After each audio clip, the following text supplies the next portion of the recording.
Hello everybody! Kung napanood mo tong video na ito, I just want to congratulate you to become part of the Rocas team. Are you ready? Let's start. First, click the Akmert app. Just to log in using username and password.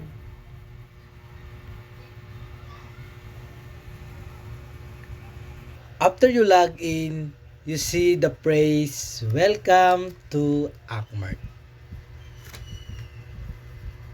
Click the WT return form.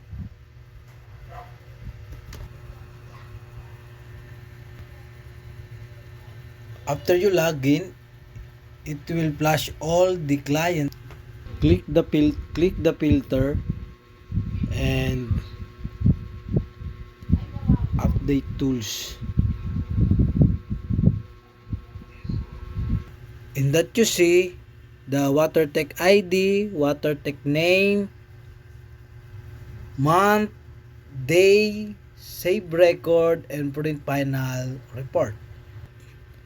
Just click the service order, then put the sample number, time collected. Just make sure that service code is correct, station location, source pictures, source description, and the type of water analyzed. After you done encoding, just click the save record, then close the form. Then go back to the client name, then tab. If it has a payment, we need to put the SI number. If it is not, it was a billing. To that, we have different mode of payment, either GCash, cash, billing, COD, check, and accounting.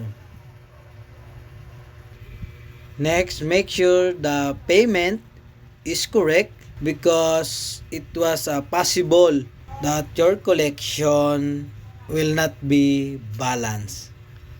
Then tab, click the yes to confirm already do the sampling. It must go to the next client, then save it.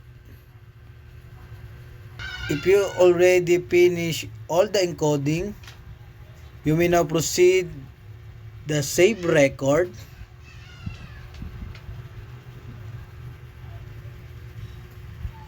And print final report.